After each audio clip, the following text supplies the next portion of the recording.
A few months ago, we were talking about Jedrick Wills being a potential steal to bolster our line, but now we are talking about him potentially not making the roster at all. The Chicago Bears brought in the former first-round pick to challenge for the left tackle job, yet recent reports confirm he is buried on the third team while Braxton Jones dominates first-team reps. It is a massive disappointment because we expected real competition rather than this quiet, uninspiring start. There are two things to discuss: how the signing went wrong and what this means for our depth. And honestly, the more details come out, the harder it is to ignore what is going on behind the scenes.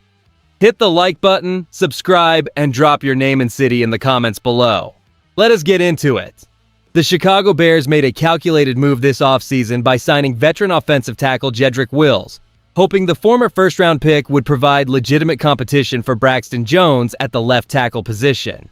We brought him in on a cheap $1.2 million contract, viewing it as a low-risk gamble to bolster our depth in the trenches. Unfortunately, the early returns are anything but promising, and there is a growing concern that this decision could prove to be a regretful one for the front office. According to ESPN's Courtney Cronin, Braxton Jones has taken all of the first-team reps at left tackle throughout the spring, while Wills has been quiet and failed to make a significant impression. After missing practice time during minicamp for an undisclosed reason, Wills returned only to work with the third-team offense. Here's what people are missing when they dismiss this as a minor roster experiment. While the financial investment was minimal, the real cost lies in the missed opportunity to secure a reliable backup who could have actually challenged for the starting job. Fans are understandably frustrated because we needed immediate, dependable depth, yet we currently find ourselves looking at a player who might not even survive the final roster cuts. If he does not make the team, we are left scrambling to find a viable replacement before the 2026 season kicks off.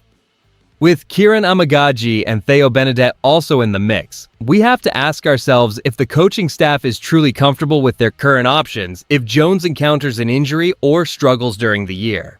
Is the lack of depth at such a critical position a temporary oversight during these spring workouts? Or is it a sign of deeper trouble for our offensive line consistency moving forward into the upcoming training camp battles? Jedrick Wills is currently working with the third-team offense, a stunning development for a former first-round pick who was supposed to challenge for a starting role.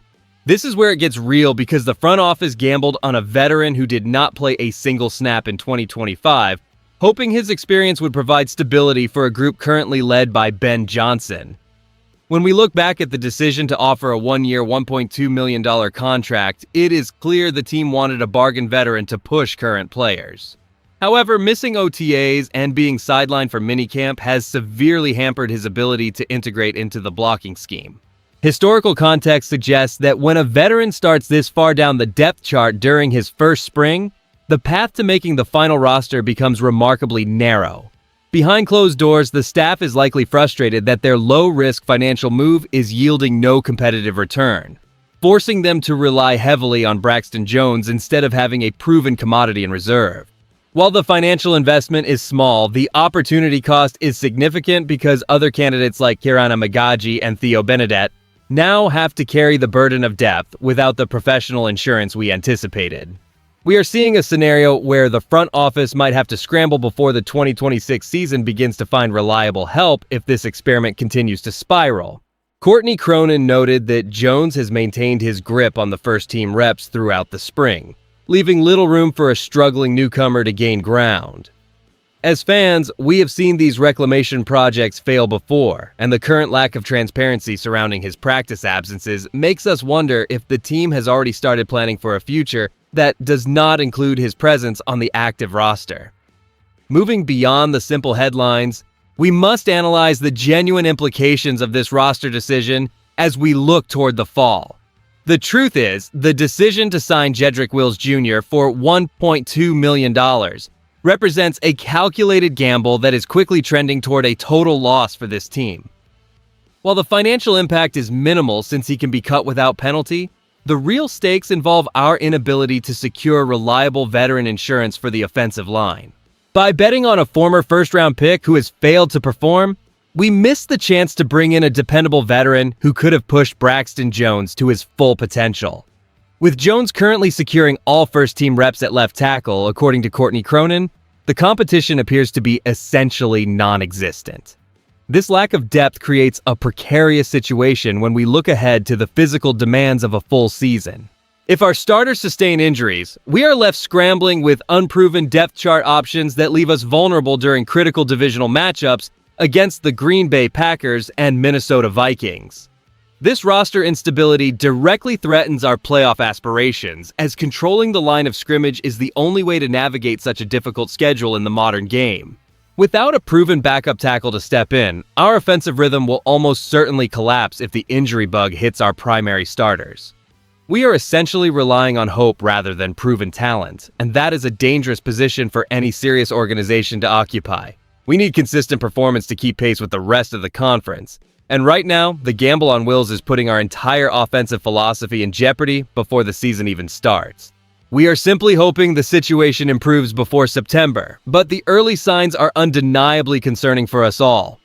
The decision to sign Jedrick Wills Jr. for just $1.2 million was a logical, low-risk gamble for a front office looking to bolster our offensive depth. Even after a quiet 2025 campaign, securing a former first-round draft pick at such an affordable price point offered potential high-reward value if he could rediscover his previous form.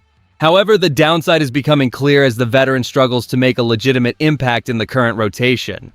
While Braxton Jones has firmly held on to first-team reps all spring, the competition involving Kieran Mccaskey and Wills has yet to produce a clear challenger. ESPN reporter Courtney Cronin has noted that Jones maintains the inside track for the starting role, and seeing Wills working with the third-team offense after missing minicamp sessions suggests the coaching staff is not sold on his progress. The part fans are not ready for is the realization that this roster spot might effectively be wasted if he cannot climb the depth chart by the time we start training camp. My honest take here is that some of the hand-wringing over this signing feels a bit premature. While it is true that we might have missed out on more reliable veteran depth by prioritizing a reclamation project, labeling this a failure before we ever put on pads seems overly cynical for a low-cost, no-strings-attached contract. If he ends up being cut, it was a harmless roll of the dice, but we do need to see someone like Theo Benedette or Kieran Mccaskey step up to ensure we are not left scrambling for competent backup support as the season approaches. We need to keep a close eye on these trenches because finding stability behind our starters is the difference between a successful season and a difficult winter for our entire organization. When we look at the reality of this signing alongside the current roster situation, it becomes clear that the front office is navigating a delicate balance between fiscal responsibility and long-term stability. While the move to sign Jedrick Wills Jr. for $1.2 million was a low-risk gamble, it highlights a potential gap in our depth chart that could hinder Ben Johnson in the coming seasons if the offensive line depth does not improve quickly. Now here's the thing, as Chicago Bears fans, we should feel rightfully skeptical about the upcoming season regarding our tackle rotation. Courtney Cronin from ESPN noted that Braxton Jones has commanded all the first-team reps at left tackle, and with Wills relegated to the third-team offense after missing time, the competition simply is not panning out as management likely hoped. This signifies a missed opportunity to bring in a proven veteran who could have provided a genuine safety net. Instead, we are left hoping that younger players like Kieran Mccaskey can step up, because if the unit suffers injuries, the scramble for replacements could derail our momentum. We need reliability in the trenches to support our offensive identity. And right now, this signing feels like a squandered asset that offers little beyond a name on a depth chart. It is a reminder that even cheap contracts carry a hidden cost when they prevent us from securing more dependable talent. Given the current lack of production from the former first-round pick, do you believe the Bears should keep Jedrick Wills Jr. on the final 53-man roster? Or should they cut their losses now to find a more reliable veteran option? If you enjoyed the video, do not forget to like it and subscribe to the channel. Bear down. I'll see you in the next one.